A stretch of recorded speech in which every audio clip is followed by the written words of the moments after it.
Welcome to Backseat Directing, where we talk about movies, TV shows, comics, and more. We're your hosts, Andrew and Arron, and today we have Zach on the episode. And today we're going to be arguing who has the best Batman portrayal in live-action film. 3, 2, 1, action.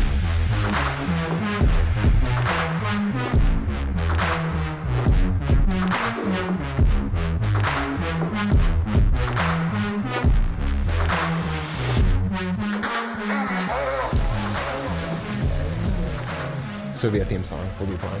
You gotta roll. Oh, that's just your mustache.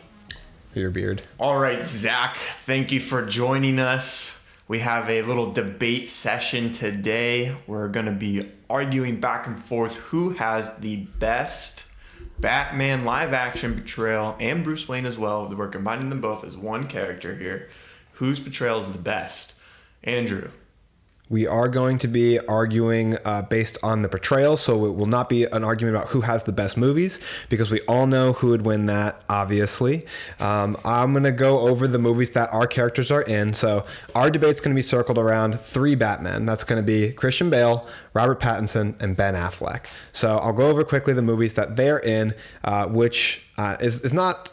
I'm mostly focusing on the movies where they have a large role, so I won't be going over anything for Suicide Squad in relation to Ben Affleck's Batman. But in terms of their budgets, Batman Begins had a budget of $150 million and made $373 million. The Dark Knight had a budget of $185 million and made $1 billion. The Dark Knight Rises had a budget of $250 million and made $1 billion again. Now, Batman vs. Superman, which is partly a Batman movie, had a budget of $250 million as well, but only earned $873 million. Justice League had a budget of $300 million. This is Joss Whedon's Justice League, and only made $657 million, even less than Batman vs. Superman. The Batman had a budget of $200 million and made $770 million, which is rather impressive considering its runtime in the theaters and its more serious and darker tone. As far as critical response, the Batman Begins did really well with 8.2 on IMDb. The other Batman movies earned a 9 and 8.4 respectively in the Nolanverse. Batman vs. Superman earned a 6.4 and Justice League earned a 6.1, and The Batman with Robert Pattinson earned a 7.9. So all these movies have a 6 or above. They made hundreds of millions of dollars, but let's get into who has what character for this debate to start. So, Zach, you're our guest. You go first. Who is your favorite Batman, Bruce Wayne portrayal in live action, and what makes a good Batman and Bruce Wayne for you? So first of all, let me just say, thanks for having me back on the podcast. I'm excited to be back. If you're wondering who this guy is, go watch our top movie fights, our draft episode. You can see his introduction. 5, I believe. Yeah. So my favorite Batman is Ben Affleck, live action Batman. A dog. He, I think, really encompasses the character of both Batman and Bruce Wayne. And so that's who I'm going to be talking about today. What makes up a good Batman Bruce Wayne for you? So I think that, I'll talk about Bruce Wayne first. I think Bruce Wayne needs to be charismatic and sophisticated. Those, I think, are the 2 biggest qualities of Bruce Wayne. And then for Batman, I think Batman needs to be moral, and I think he needs to, of course, look cool and have cool gadgets, just kind of when I think of Batman in live action, Ben Affleck is who I think of. I think you might have dug yourself in a hole there with your morality. Well, but it's okay. We'll it's okay. Andrew, we'll save the best for last, so why don't you go ahead and tell us who your favorite Batman is? Ignoring that comment, my favorite Batman is the person I would argue most people on Earth think of when they close their eyes and think of a Batman portrayal. Most of us are thinking of the legendary Christian Bale, phenomenal actor who portrays Batman, with that grace on the screen that can only come from winning Oscars and killing it out there in Hollywood. He is the man. We all love him. I think he exemplifies the duality of the character of Batman and Bruce Wayne the best of any of the Batmans I've ever seen on screen. He just really dives into the character. He dives into both roles, and the writing is so incredible for his character. I mean, we've got a Christopher Nolan story, and it's a perfect 3-arc structure between the 3 movies. Beautiful from open to close, origin to retirement. That's all that needs to be said. Yeah. I would like to just point this out real quick. When Andrew's going over the stats in the beginning, he really liked to put emphasis on his. Yeah, which I have. Mine are a little bit downplayed. I played up the fact that your movie had terrible budget responses. I did more than his. No, they didn't. One of them. Okay, so hear me out. We're not arguing yet. Okay, whatever. You introduce your Batman. I will. All right. So I'm going with George Clooney. Just kidding. Stud. I'm going Robert Pattinson in The Batman with Matt Reeves directing. I think this was one beautifully shot, but then perfectly executed by Pattinson in portraying both characters. His Bruce Wayne is very troubled and has a dark past, which all of them do, but we really see it with his. And then because of that, it's basically the causation of his Batman, right? I am excited to argue with you guys. So, you guys ready? Let's do it. All right, so I want to go back to the point of the money stuff, like you were saying. He's not waiting fresh long. in our mind, right? So, Zach's Batman versus Superman did make $872 million, which is more than the Batman's $770. However, my Batman movie, Robert Pattinson, did not rely on Superman being in his movie for half of it, who already had a movie and a following beforehand. Mine was just Pattinson, just Batman, running the show, earning the money without Superman's help. And then to combat your money points, yours made a lot of money, right? But you have 3 movies. So I actually averaged your 3 movies, and you're at $791 million per film. So you're only $20 million above mine. So your argument is that my average is higher than yours? Listen, I'm on the first movie. Wait until we get a few more. Even if they're not his own movie yet. Exactly, because he wasn't as good. No, that's not why. DC didn't like him. The fans didn't like him. What? I wouldn't say that. I'd agree with you. No, the studio. Look, Ben Affleck, and in the perfect world, Ben Affleck's everybody's favorite Batman. The problem is the studio messed it all up. Yeah, but we're not arguing studio. I'm just saying though, Batman is the Iron Man, like, of the DC universe. Not all the morals and stuff. I'm saying if we were 10 years down the road and the studio didn't mess everything up, Ben Affleck would be a name like Robert Downey Jr. is. I don't feel like he's the Iron Man of the Justice League because I don't feel like he's as perfectly cast. Like, when you have him going around in Justice League, so he's going around in Justice League assembling the team. That's not the Batman that I know. The Batman I know is from Justice League, the animated series, who refuses to join the team because he's a loner. He wants to work outside the system and be. This Batman is assembling the team. I feel like is inherently not a Batman. Please, Superman. Please, Cyborg. Please, everyone else, be on my team. First of all, hey, it doesn't go down like that at all. He's not begging anybody. He goes, and what's Batman's biggest thing? Prep he doesn't kill people. Prep time. And so that's what he's doing. He's prepping for this invasion that he knows is coming. He's not out here like, I want to put a team of friends together. He's prepping, which is what Batman does, for the coming threat. So Batman does different things in all kinds of stories. Batman put together the Outlaws. I don't know. I feel like his prep to put a team together. Batman brought Robin on. Batman brought Batgirl on. But he's not just a loner. His preparation is usually, I feel like, the majority involves self-reliance. Like the Agamemnon contingency is about weaknesses for his potential friends, not like building a group of. Like normally he would try. I feel like face a threat by trying to figure out how he can stop it, rather than hoping maybe Superman could stop it. I think it shows that he has the knowledge to know that I can't stop an entire alien. That doesn't sound like the stubborn Batman that I know and love, though. Also, he thinks he can stop anything. In Justice League, both of them, whether you're looking at the original or the Snyder Cut, he seemed pretty hopeless against Superman, which, I mean, who wouldn't be, right? But when Superman comes back to life for the first time, one, he's barely in that scene at all. And two, he's just standing there looking up like, yep, I'm going to die. Clark, no. Like, he doesn't seem like the... It's like has a scrappiness. Right. He looked concerned. All the other people were fighting Superman and, like, at least putting up somewhat of a good fight. But he was just, where?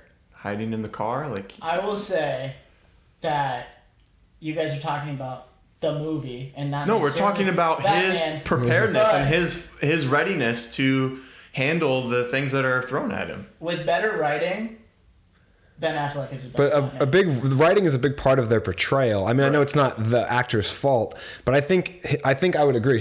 Ben Affleck is short on the writing aspect of Batman. Yeah. And I think that I love Ben Affleck as an actor. I think he would absolutely destroy it, and the physicality that he brings. But like to he it says, is great. that goes into the portrayal portion of it. Like if let's he's say poorly written, in my opinion, for sure. His Bruce Wayne, even more so, maybe. Yeah, but like let's say Christian Bale, like he did the same performance, but the rest of the movie sucked.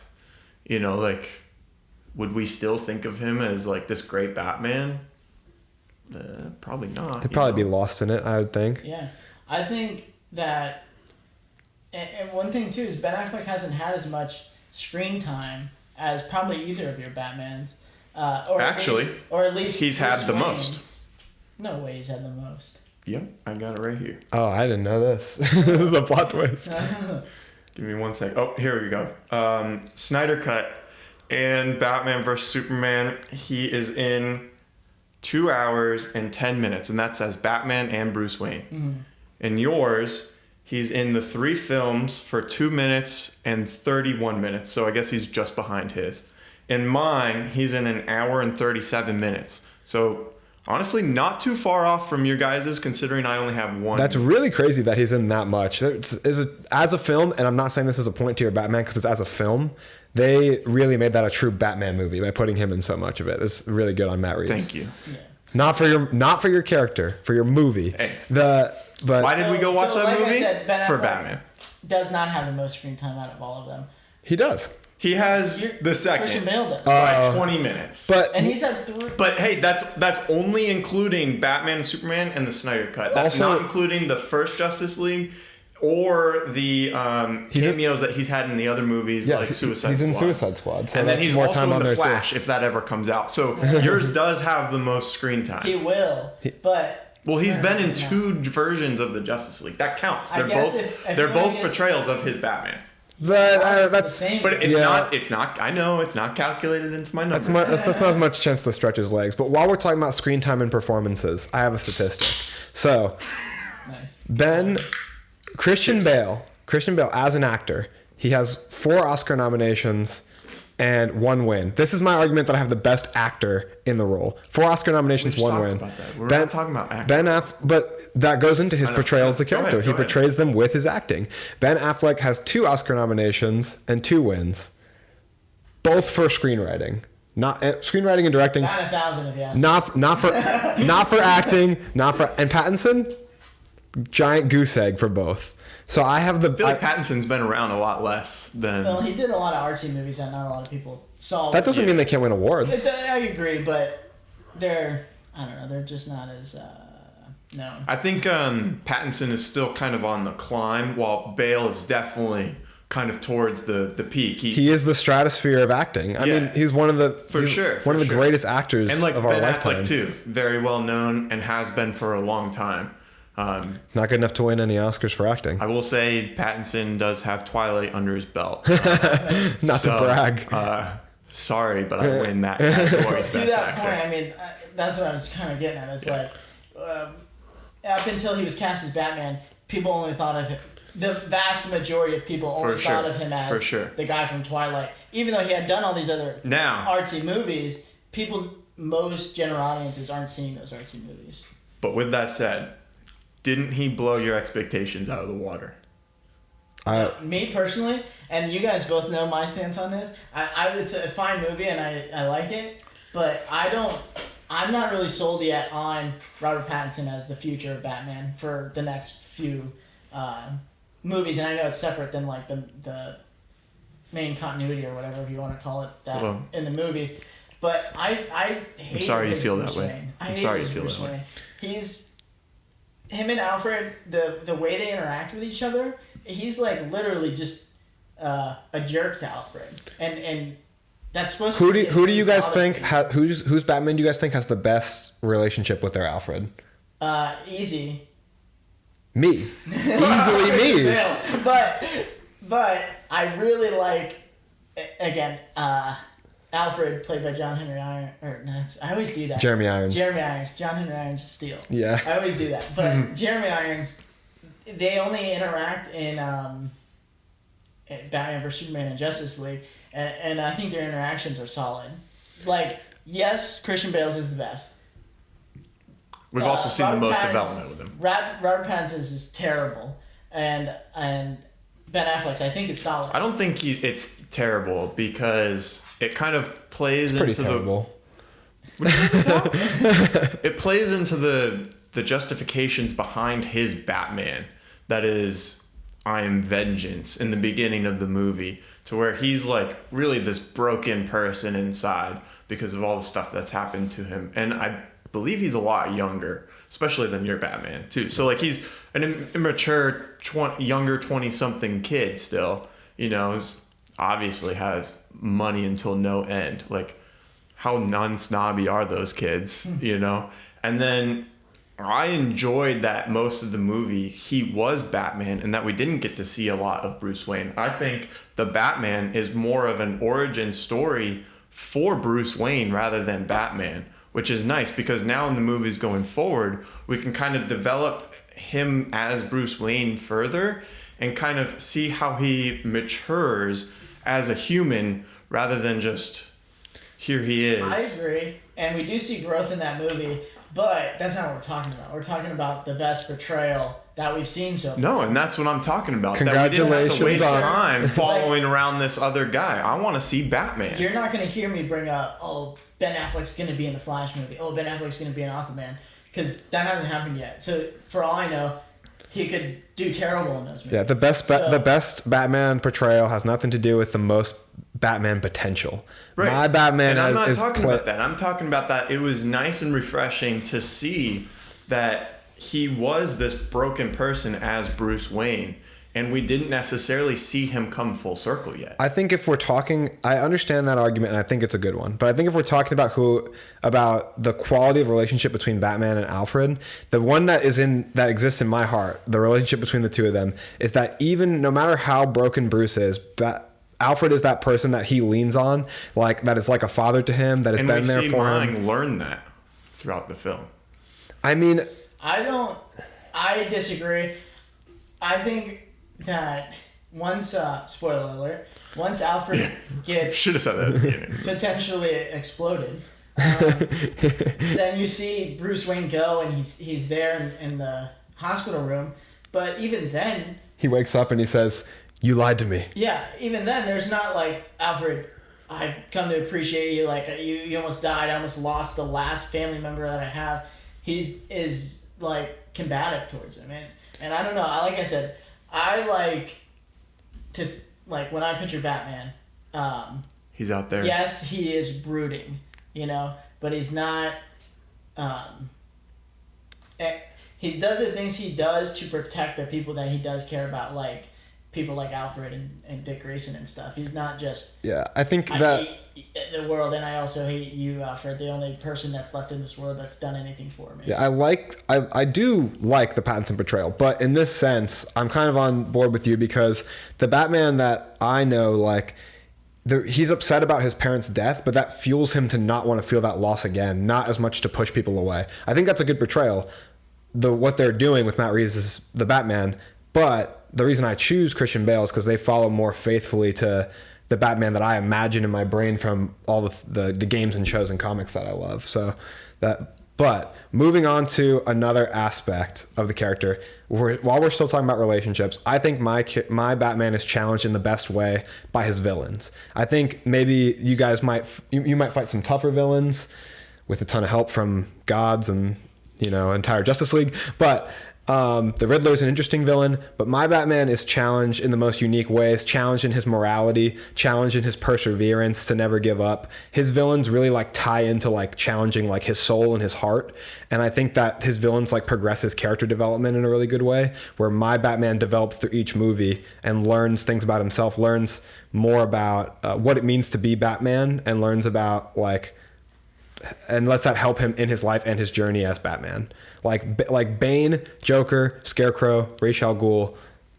What do you guys have on that? On those the relationship to those villains? I think that also. I just have something short. Yeah. I think that kind of also goes back into the movies, right? Like he's had 3 movies, more than both of ours, right? Go ahead. I think that it's hard to say that Tom Hardy and Heath Ledger didn't have knockout villains. The Scarecrow's whatever, if you ask me, in that first Batman movie. And Ra's al Ghul is like also not really that crazy, but it's Liam Neeson. What I was gonna, I'm not talking about the actor Liam Neeson. I'm talking about Ra's al Ghul, or however you want to pronounce it. I've loved him. So I was gonna say though, one thing that you guys have kind of minimized throughout this conversation is Ben Affleck's role in Suicide Squad, the first Suicide Squad movie. There, I think, is some strong interactions in his short screen time in those movies. You get to see, and this is a post Justice League movie, so you kind of get to see him, and maybe it's a little bit of course correcting too by the studio, but you get to see Batman not be so stabby and killing people. When he interacts with Deadshot in the alleyway, he stops Deadshot, who's with his daughter, and says, "Deadshot, it's over. I don't want to do this in front of your daughter." And Deadshot throws the first punch and only stops when his daughter steps in front of his gun. That is showing that Batman, while he's there to arrest Deadshot, he doesn't want to do it. He doesn't want to have this fight in front of his daughter. And then there's also a scene in that movie where Batman is chasing down Harley Quinn and the Joker in the Lamborghini car chase. And they end up going into the water with the car, and Batman goes in to save these 2 villains. And the Joker disappeared, but he saves Harley Quinn, resuscitates her, and he saved her, resuscitated her. He's not so stabby. Lucky for them, they're main enough characters that he didn't burn an iron bat into their face. I know, right? Also, one thing that I think is so cool about that scene that I think probably you guys probably won't even remember, but when they're underwater, Harley Quinn is like pretending to be passed out, and she wakes up and tries to stab him, and he knocks her out underwater. Which, if you ever thrown a punch underwater, it's like not as hard as you punch out of the water. And he just knocks her clean out with 1 punch. So I think that's really So he hits girls? Yeah. He's an equal opportunity vigilante. A couple other points I wanted to touch on. The big one that I want to touch on for my Batman is I think my Batman has the best performance as Batman and Bruce Wayne. Like, Your Batman's Bruce Wayne, I detest. Let's jump back real quick to villains, because I kind of had more to say, but I didn't want to just keep talking if Aaron had something to say. But one thing too that I think in Batman lore, the Joker and Batman are such arch-nemesis, and Christian Bale's Batman, and again, not to knock Heath Ledger, I loved his portrayal of the Joker, but there's no history between those two. He doesn't even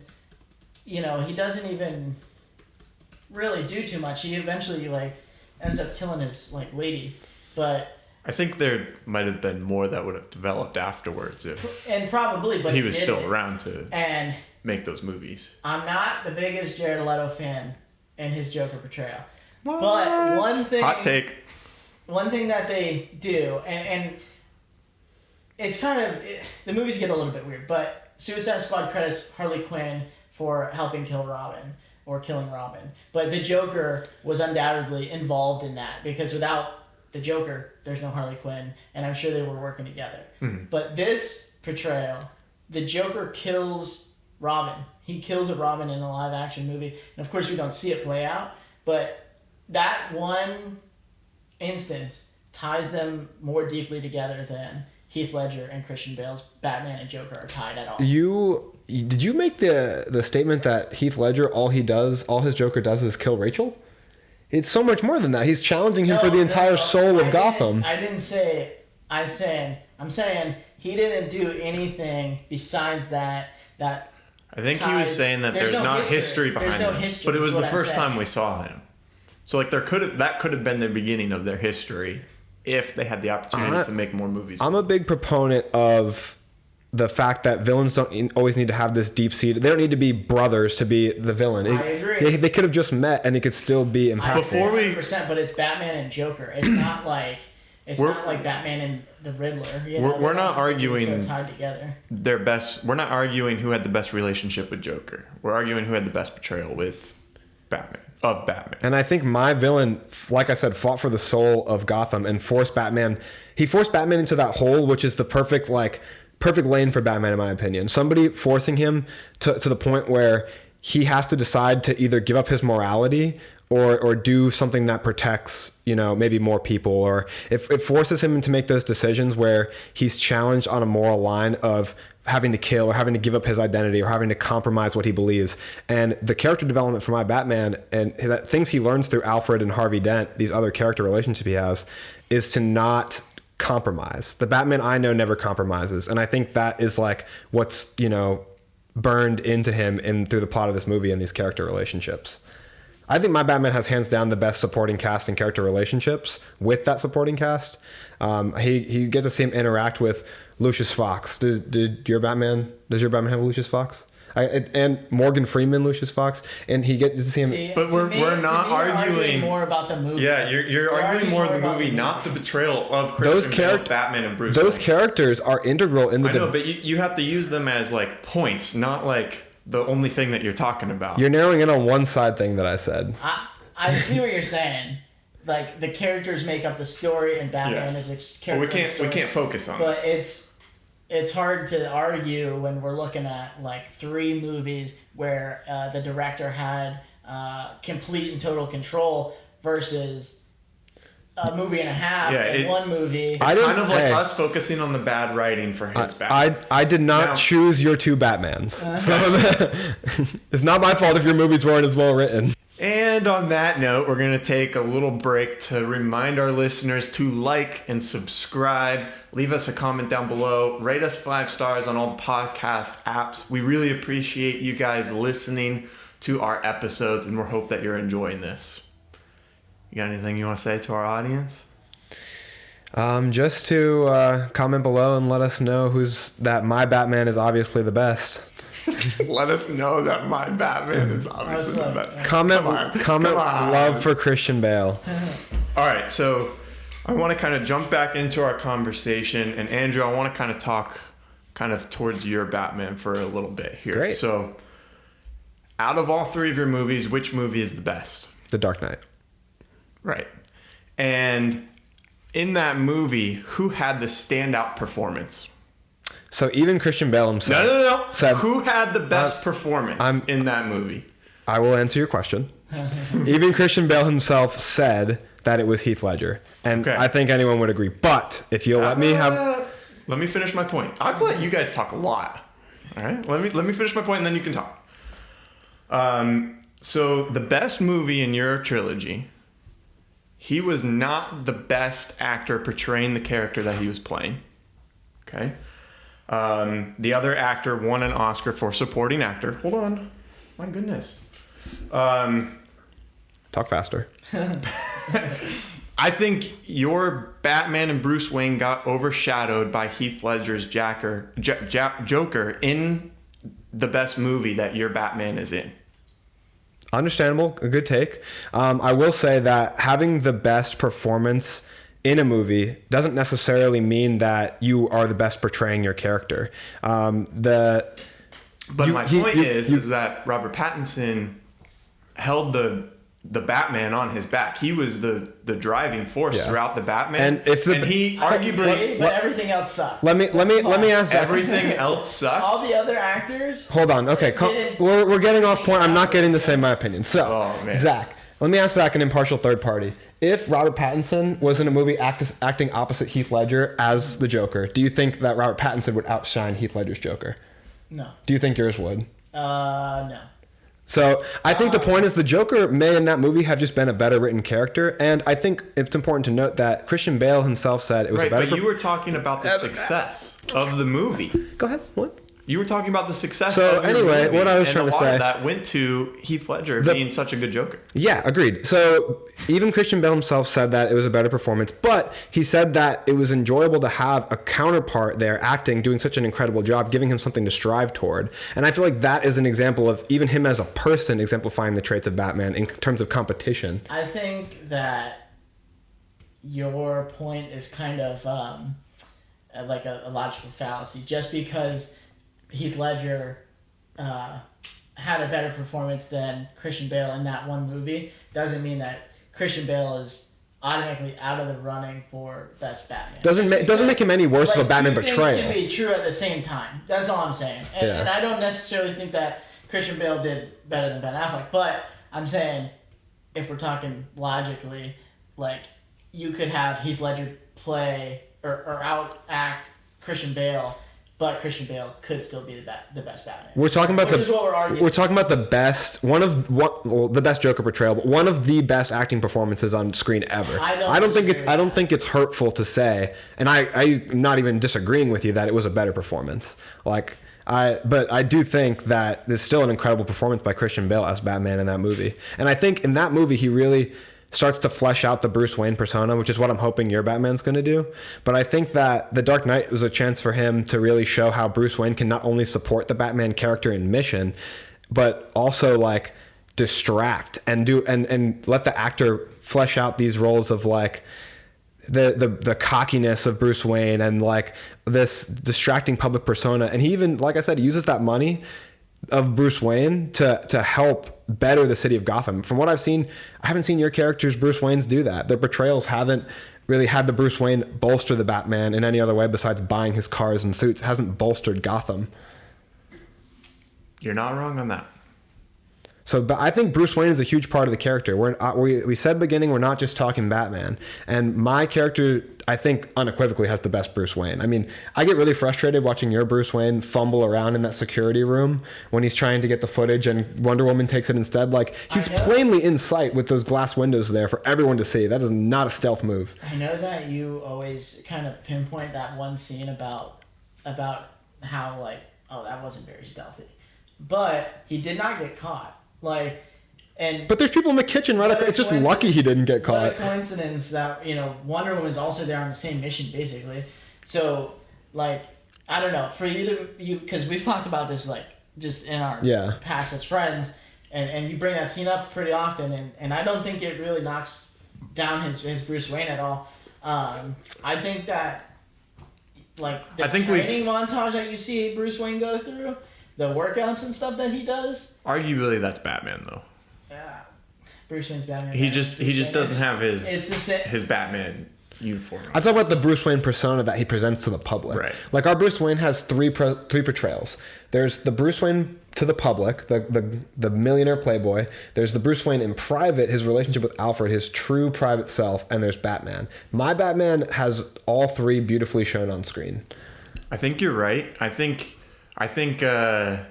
your Bruce Wayne is really good, but I don't think Christian Bale really sold Batman as much for me. And I know you're saying that we're arguing it as a whole, so that's a good point. But arguably, Batman's a really big part, if not slightly bigger part, to a Batman movie. And like you said, I do enjoy your Bruce Wayne a lot. I think he does a lot of cool, charismatic things to put that show on for the public. Like when he just goes and jumps in the fountain at the restaurant, or when he's I don't know if they'll let us put tables together. I own the place. They will. So there's a lot of good. There is a lot of good of that. But Ben Affleck, I think, has some Bruce Wayne moments that are just as solid and honestly probably even more meaningful or impactful. Like when at the end of Justice League, or maybe it's Batman vs Superman, but he says to Clark Kent, he's like, "I bought the bank." Yeah, you know? that was Like good. there's That's in Justice League. They both have, I think, some strong Bruce Waynes. Sorry to knock you, but I hate your Bruce Wayne. It is so bad in my opinion. I hate his haircut, but it's bad too. I don't hate his performance. I just hope that we see growth from, and there already was growth in that first movie. So I think a big part of Batman is the duality. So we see Bane talking about like theatricality and deception, right? Why does a man put on a big bat suit? It's because he's playing a part. So my Batman, while I can totally see your point that my Batman might not exemplify, as much of the coolness or brutality of the other Batman. Well, I'm not even saying that he like doesn't show that he's threatening or all this stuff. I'm just saying that his Batman feels kind of two-dimensional to me and kind of stiff. Here's my thing is I see his Batman as, like I said, a performance. It's a theatrical. So maybe it's because he's in that role. His Bruce Wayne is playing a part that isn't a full, like his Batman is just a role he's playing to distract. Your Batman, I feel like when he takes off the suit, I feel like he says the same things. The dialogue is the same. It's not, he's one person. I don't feel two people in your Batman. So, or yours, really, to be honest. I see two people in yours. I see two people in yours. Yeah. And then in my version of Batman is that Batman is his true identity and Bruce Wayne is his persona. And in the Batman, I think that Robert Pattinson did the best performance of showing the emotions of Batman. Just with his mask, that it showed a little bit more of his face, and then also that you can see his eyes really clearly. You can see the emotion and what he's thinking and kind of what he's going through as Batman in any given moment. So he had to put more of an emotional impact to his Batman. Yours, you kind of get to see a little bit more of his face too, and you can see his eyes a little bit better than Christian's.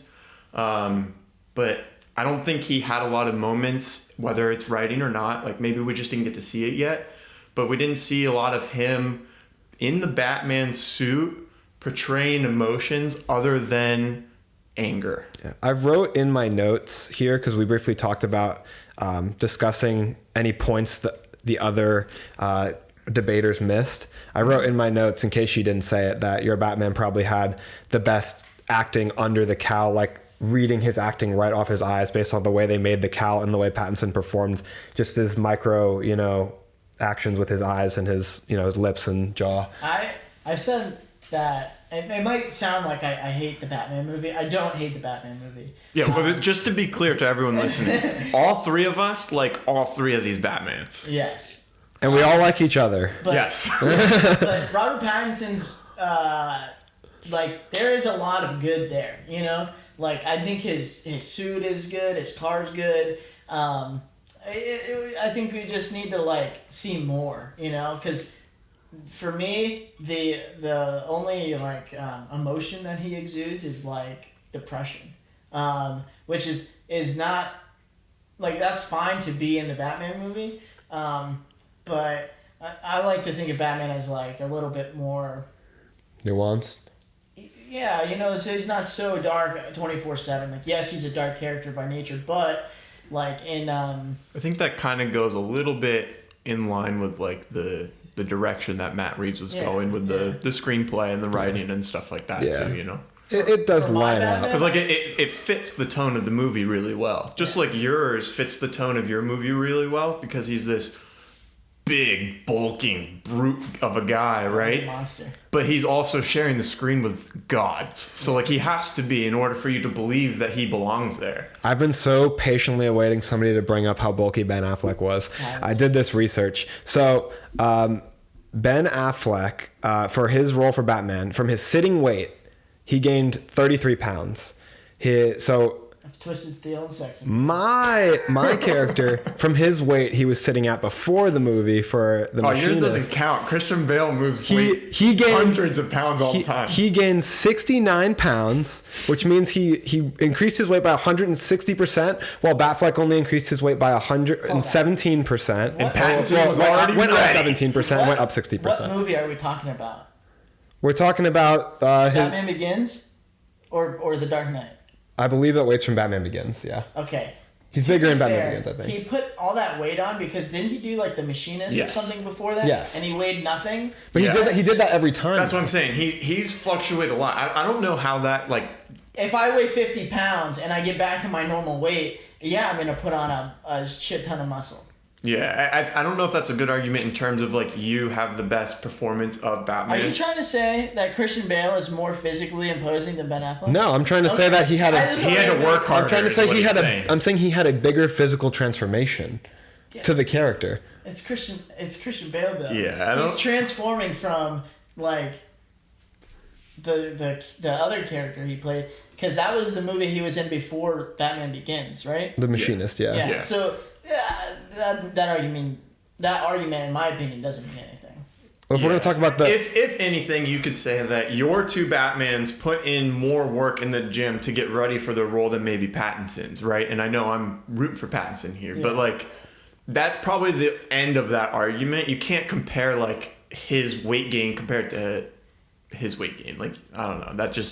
I don't think that's a good point. This is my character's dedication to the character. He was willing to put on that much weight. We said in the beginning that we're not talking about best actor overall. We're talking about best Batman and Bruce Wayne portrayal. And now you're kind of going back into best actor. That's like his method acting. Right. Like, I agree. It is impressive. It is incredible that he went from that to his Batman Begins physicality. And even in The Dark Knight Rises...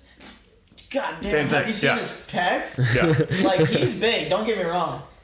And it's crazy how Christian Bale can fluctuate his weight, but I don't think that really adds anything to... Like, of course he had to bulk up to be Batman. They weren't going to cast him as... You say that, but... Machinist. Well, it's different. It's a little bit different, because Robert Pattinson was, like, a normal guy, not... Also, Christian Bale weighed to play that Pattinson's Batman is a little more grounded, a lot more grounded than your Batman, well, for both sure. Of them are. But to be fair, real quick. There's Easter eggs in that movie. There's like a Halloween party, and some people are dressed up as Superman and stuff. So we'll see. We'll see where the future goes. That's cool.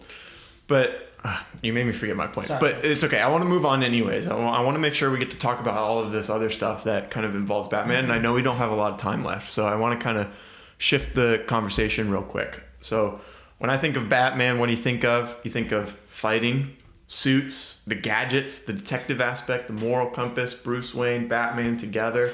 I want to kind of talk about some of those other aspects. Let's start with the suits. And again, this isn't necessarily who had the best Batman, best portrayal or whatever, but I want to talk about what we like about the suits and what we don't like about the suits and how they compare against each other a little bit. I'll start. Go for it. Ben Affleck in Batman vs Superman has the absolute best Batsuit that's ever been on screen. And I do like Christian Bale's Batsuits, and I do like Robert Pattinson's Batsuit, but that is the most comic book accurate, the most... when you close your eyes and think of Batman, that is the Batsuit that is anywhere close to anything that's been in the... Well, I guess not anything, but in the comic books. I think that's one of the strengths of that, is that he looks like the comic books. I forget the... Which is obviously a big part of our podcast, right? We read comics all the time, and like we enjoy that aspect of it. That's super cool. I'm forgetting the word right now, but basically like the visuals. The aesthetic? The aesthetic of Ben Affleck's Batman is hands down the best. He has a good silhouette with or without the cape on. And I would say too, we've seen a lot more alternate versions of his suit, which is super cool. And I love the one with his coat. His gadgets too. Well, I guess we'll just stick to Batsuits for now, but yeah, I want to make sure we can get to the rest of the Nightmare suit is incredible. The Batman vs Superman suit's incredible. The armored suit for the first part of Justice League is amazing. The armored suit is pretty great, and a lot of it was done practically so that like Henry Cavill could interact with the suit. Oh man, Like, it literally looks like he stepped out of that comic book right there. Yeah. It's incredible. It's right out of Dark Knight Returns. It is great. The one, and you probably already know what I'm about to say, the only thing that I don't like about any of his appearances is the goggles. Yeah, I knew you were gonna say the goggles look ridiculous. But other than that one, they should have had like these white like lenses that just slide down over his eyepiece. That would have been cool, right? Because then it would have been just like the comics with the white eyes. That would have been sweet. I will humbly step out of the arena of best suit because I know where I stand. But I will say that my suit has really cool utility, like the way that it plays into the story in the first movie, how he can shoot those kind of spikes out of the forearm part of the suit. We've seen the versatility of your suit a lot. Yeah. I like in your one thing that I think is cool about your Batman is like it really feels like, man, somebody could probably do this if they really wanted to. Yeah, because I mean the like, suit is like if they had enough money, like it restricts his head movement because it's Kevlar. Yeah. And like so there's kind of like the aspects of his suit I think that bring it down are kind of also the aspects that make it a little bit realistic. Yeah. But yeah, I like how he hijacks like the R&D basically, like because that suit is originally for soldiers, but it costs too much, so the government's like, no. We do get to see the creation of my suit, which is a cool aspect we don't get for either of your guys' suit. Like putting the pieces together. We see him ordering like 10,000 of the cal or whatever. We'll have spares. Yeah. But like we see him we see the nitty gritty of Batman origins. Like my Batman has origins from youth to like all the way through the whole creation of the persona and the suit, which is really cool. Along those lines, I think it's good that we didn't have to see that with ours, right? Because they're telling different stories. Like, I don't want to see the same thing over and over again, but that is really cool that we got to see like how he built his suit and kind of the steps along the way, and how like in each movie his suit got better and better and had more and more gadgets. There's even a scene where like the cows come in and it just smashes, like it's like a glass thing, and they're like, oh, well, this won't do. Or whatever they say. But a lot of strengths there, but I think next to Ben Affleck's suits, it's just night and day. I probably, I don't know, I'm kind of partial, right? Because I think Pattinson's and Affleck's are really close. I think yours is really cool because it looks like the comics. He looks very intimidating. I think he has the most intimidating look. But I really like it looked like Pattinson just put it together himself kind of aspect of his suit. Yeah. And I know we said like yours kind of looks like that too. I think Pattinson's is a little more so. Yeah. But it also feels like he's not done making it, which I think was the intention behind it, right? The origin. We're in year 2. Toys, he's still trying to figure it out and stuff. What did you say? I said gotta sell toys. Gotta make new suits. That's right. But I agree, and I do like I do like Robert Pattinson's Batsuit. But I think to compare to pretty much any of Ben Affleck's suits, it would lose every time. I think that what I love about Robert Pattinson's suit is like you can see the whole jaw, and like Robert Pattinson has a good jaw for it. Yeah. All right. I want to move on to let's talk about fighting. Just the fight scenes, the style of fighting, how it was shot, and all that stuff. Zach, you sound like you want to go first. My Batman, Ben Affleck's Batman, is a spectacle to watch fight. Okay? Look. To watch murder, you mean? To watch serial. We're going to get to the morality portion of Batman. That's what we're going to say for last. He is a serial killer. No. Look. If you watch any of the fight scenes that have been in any of these other 4 movies, nothing compares to the warehouse fight scene. And he has other good fight scenes too. But the warehouse fight scene, I think, is just the pinnacle of Batman fight scenes. And like your guys' fight scenes are fine, but I'm sorry, fine. I'll never watch the Dark Knight trilogy again if you're gonna call my fight scenes fine. I know they're not. I don't know what you're gonna hit me with, but there's I want a fight scene that is anywhere near. But you're gonna call them fine? No. So no, they're that's practically a roast. Yeah. Look, so maybe fine wasn't the right word, but they are not Ben Affleck level fight scenes. The warehouse scene is really cool, and it was on your fight scene draft, episode 5. Go check it out.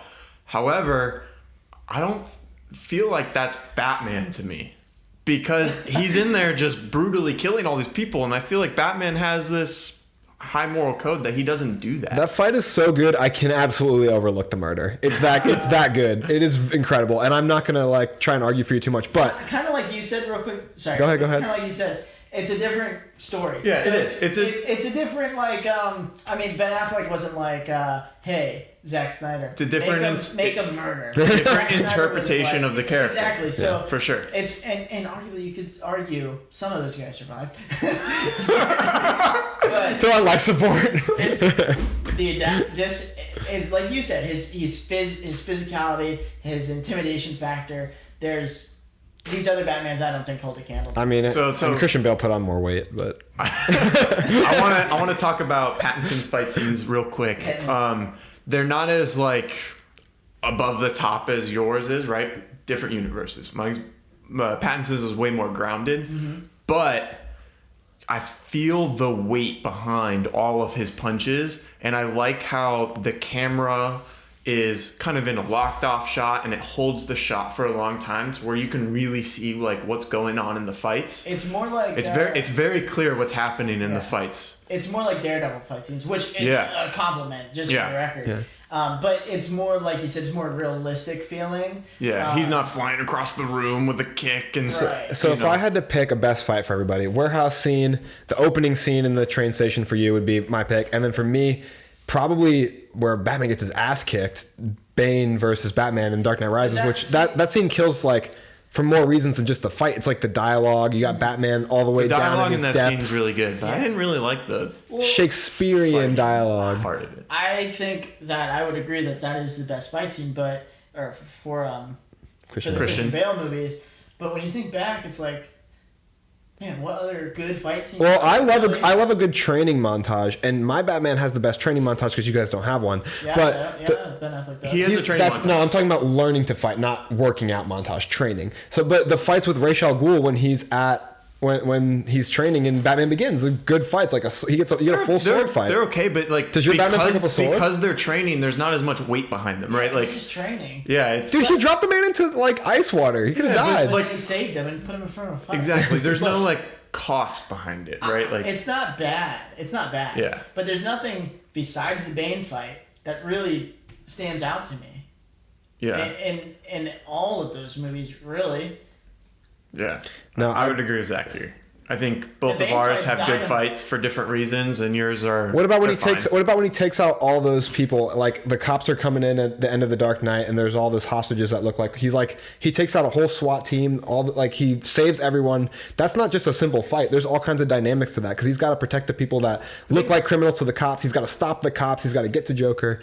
I think. I hear you, but that's not so much of a fight scene. Yeah, that's kind of showing more of his. I mean, they're all- tactical and planning aspect. Most of Of It's not a the character. traditional fight scene. It's Most all of the guys takedowns. most of the guys he takes down and is not really throwing punches. Great scene, but I'm saying Fight hand to hand a combat. spectacle. Yeah. Oh my God. I guess my Batman doesn't have to every time. struggle to win a fight as much But as your guys' Batman. I think this. Okay, we're moving on to the next point because we don't have a ton of time left, right? The detective aspect of Batman, but we can also kind of group this into like his strategic abilities, kind of preparing for a fight. Because obviously, Pattinson's is more of a detective kind of murder mystery film, right? Your guys isn't written that way. So I want to kind of include his planning for his fights and stuff. And that would be a good argument for his stuff. Another one for you would be his scene where he goes to China and breaks through the window of the skyscraper. That was cool, and a lot of planning involved in that one too, having the plane fly over. I think my Batman is Talking detective skills and tactical yeah, skills, we're strategy. we're kind of putting them in together. One, Okay. because of time, Yeah. and two, because it wouldn't be fair. Mine would win. Like 100%. He's Well, a detective skills, first, right? Yeah, I think so. Like Mine just is- like it's very clear that like yours is the strongest Batman. Mine is Pattinson's is the smartest detective. And that's not to say that Christian Bale's not strong and Robert Pattinson's not strong. And that It's just Ben the way that Affleck it was portrayed. And Christian Bale aren't Yeah. doing detective stuff because they all do detective stuff. But Pattinson, I think, takes a cake when we're talking detective skills that are shown on screen. I think my Batman has a lot of good detective and tactical abilities in terms of we see him he takes the bullet from that scene that where the Joker kills those guys in the Dark Knight. And then he has to kind of recreate that crime scene in a way by shooting the gun at the different bricks with different, and so he like brings the rifling back together to match a print off the bullet from when it was slid into the chamber. That's some advanced detective work. Plus, like the tactile aspect, like you said, of going after the guy in Hong Kong. Like he fires those shots and times them perfectly. Like blasts through the windows, pops in, gets Lau out like before anybody even hardly knows what's happening. He uses all the radar, sonar technology at the same time. I think I have the most tactical. I think you have the most investigative, but I think mine's a great strategist. In the Batman movie, in my opinion, it felt like it took Batman a long time to put the pieces together for him to realize that like who the killer was. The El Rata Alada had him stumped for ages. He didn't, Yeah, did but not know that I it was could argue Falcone. for his too that he didn't know the Joker's plan at all and ended up basically But your guy was having a leaving you 50-50 clues. shot. Your guy left you clues on purpose. He thought you were on the same team. It's not necessarily a bad thing, but But I mean, how long do any of those kind of mysteries take? They showed the whole story. Think about real life, right? There's like these big players, right? So he's like, oh, it's good. Maybe it's a Penguin, maybe it's, all these big players, and it turns out to be this nobody, So when you're thinking of like, in real life, they're not like, oh, it's just this random guy, So I dig it, but it kind of drags the movie, I think, which is kind of, like I said, I like the movie, but it's definitely not my favorite Batman movie. And then detective skills for my Batman are subpar, but he's admittedly he's more physical, but he does have some detective skills. All right, so I want to move on to the Batmobiles. All right, I will start because I have the tumbler, which gives us the iconic line, "Does it come in black?"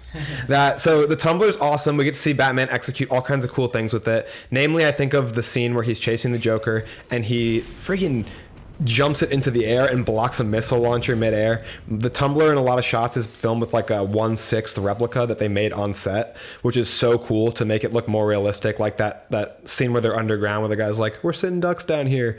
They used a replica for the truck and the tumbler just looks so cool. It's like a tank. It has a lot of utility. It looks like it could take a hit from like a missile or a truck or a semi, and it like also the Batpod pops right out of that thing like we learned in the Dark Knight. We see it drive across rooftops. It's very versatile. It's awesome. Yeah, it does all kinds of stuff. It doesn't look like classic, but I'm okay with it for the way it fits into I'm more than okay with it. I love the tumbler. I like the way that it fits into the universe and how it matches their kind of style, not being campy. Yeah, and then Robert Pattinson's has the souped up muscle car, which I think is really cool. It fits the tone of the movie really well, and I enjoy the color contrast of the rocket in the back, how it's a blue color, and the rest of the film is like kind of has a red hues all over. And then I feel like it contrasts the fire really well when he's kind of jumping. Like you said, yours is filmed with a lot of practical stuff on a smaller scale. This one was filmed with all practical as well, but with the actual vehicles, which is pretty cool. I love the shots they have with the camera attached to his car, to Pattinson's car. And also like his doesn't initially look indestructible like the tumbler does, but they show us it's kind of indestructible through it blasting through like cars and explosions, which is cool.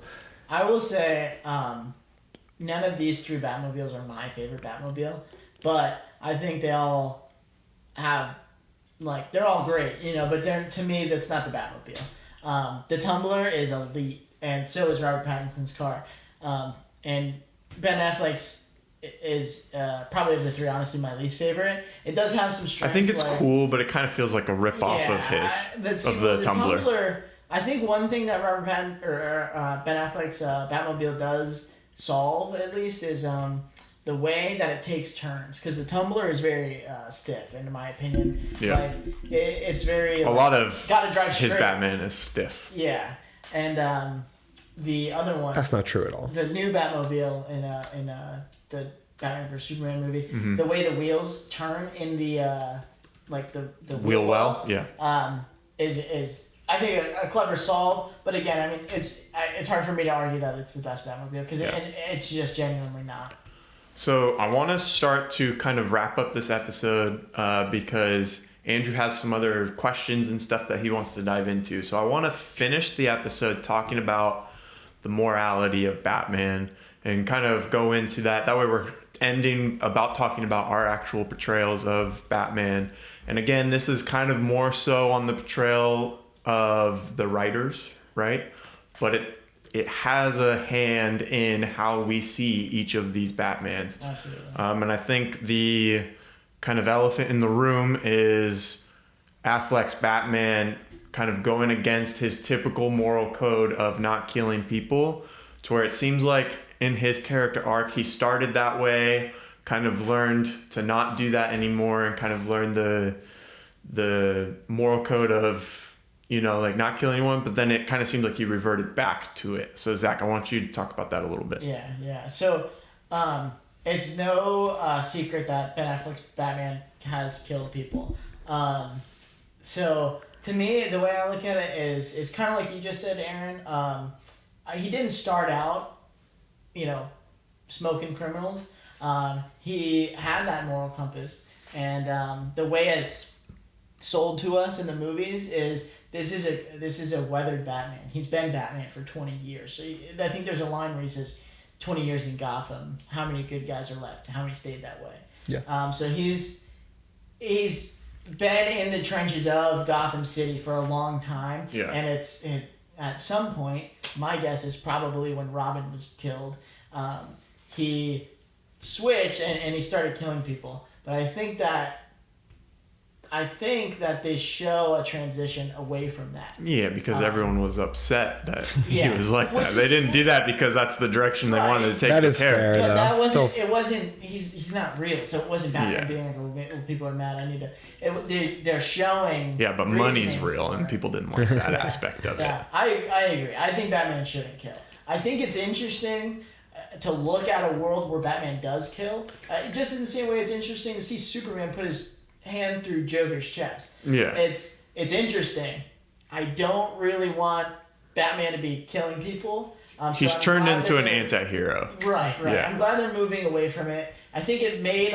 I'm glad they weren't just like, here's Batman year one, and he's just murdering everybody. Yeah. Like it made sense. Like this Batman's been Batman for a really long time, so at least it made sense in my opinion. Isn't there a quote from your Batman saying, like, if you're a hero long enough, you see yourself as a villain? Yeah, you either die hero or live long enough to see yourself become the villain. So it's kind of funny that your Batman did Has live lived. long enough and himself turned into a villain. Yeah, speaking of my Batman's morality, I think it's really cool that really early on ingrained into like the bedrock of my Batman is his unwillingness to cross that line and become the criminals that he wants to stop. I know what you're gonna say. So early on in the story, Batman Begins, he refuses to kill that farmer when supposed Ra's al Ghul is commanding him to kill this guy to finish his training with the League of Shadows, and he refuses because he's taking that firm stance that Batman takes of not killing people who don't not killing anybody, because he's not judge, jury, and executioner. And I think that's important to Batman. I think that decision, dissenting from the League of Shadows there, really builds him up into who he is. And although what Zach was about to say was that at the end of the movie, he leaves Ra's al Ghul in the train. Not what I was gonna say. But Okay. go ahead, what were you He going to does say? an attempted murder. The guy who kills his parents, he tries to shoot that guy. No, okay, so that is well before this point, though. That's when he was like young, before he left Gotham to travel. But He it's- comes back to Gotham. No, it's not. Either way, it's listen, still listen. the character. I'm pretty sure. I'm telling you, we'll look it up after. I'll bet you $1 million because it's because He doesn't either. It's an empty bet. he goes to kill him, someone else shoots him. He goes to see Falcone. Falcone talks to him about how fear is like the real power, and that's when he leaves to go on his journey to learn about like the world, and it does happen in that order because he comes back straight to get picked up from the airport by Michael But Caine. he still attempted to murder that guy. He didn't even attempt to murder him. He didn't fire the gun. He brought a gun as a young kid in a lot of anguish before he comes across this whole journey. He only didn't fire the gun because he was beat to it. Somebody else shot him. I think it's part of his character journey. He learns that he doesn't want to kill anybody because he doesn't want to be the kind of scum that killed his parents. Look, I'm not saying he's as murderous as Ben Affleck, but there was a thought of... We don't even know he could have done it. No. So I think in the beginning of Batman's story, he has that like hurdle, like you said, like it's what brings him to have that moral code. Like even in the Batman, he is starting off as vengeance, right? He's out there putting fear into everybody, but then he kind of learns that Batman is more than that, and he needs to be a symbol of hope for everyone. So I would argue all of our Batmans always have that hurdle because the way I imagine Batman... I agree. Like in the movie... Yours just crosses the line. He does cross it. And by so, yours, I mean Zach's. Affleck. In Batman Under the Red Hood, there's a line that I really like where Batman says about the Joker, every single day I think about subjecting him to every horrendous torture that he dealt out unto other people and then ending him. And I think Batman has to fight those demons every day and decide not to kill. I think that is a part of the character, is not necessarily wanting to kill, but knowing that it would make his life easier and end the suffering of others, but choosing not to, because crossing that line would make him exactly what he's trying to destroy. I think we've all put up great cases for each of our Batmans. Again, all three of us like Batman in general, right? Like anytime he's on the screen, we're all excited to watch. There's definitely aspects of both of your guys' Batman that I enjoy a lot, even more so than Pattinson's. But for this stake, we had to pick one that we liked the most. Yeah. So for everyone listening, who do you guys like the most? Is it Pattinson? Is it Bale? Is it Affleck? And why? Let us. Is it Clooney? Yeah, there's so many more. It could be Kilmer. So Kilmer, I think he doesn't get enough credit. But let us know. The Let us know down in the comments who your Batman, who the best portrayal is, live action. Let us know, and we want to talk about it with you. To wrap up the episode, Andrew has some questions for us. Yeah, I have a few questions that we can go through. Let's push that off to our bonus episode, which I hope everyone will have time to listen to. We're going to do a quick 20-30 minute episode afterwards that people can pop into if they want to hear these extra questions after our debate. So please tune into that. Our episodes come out every Monday and Thursday. We would love it if you would rate the show, give reviews. It helps us a ton. Like, follow, subscribe, and share to your friends. Thank you so much for listening. We're glad to have Zach on today. Thanks for joining us. Thanks so much for coming on. He'll be here for our bonus as well to finish our conversation. These episodes are a lot of fun to do whenever we're debating and kind of going back and forth. Again, everyone, thanks for watching, and that's a wrap.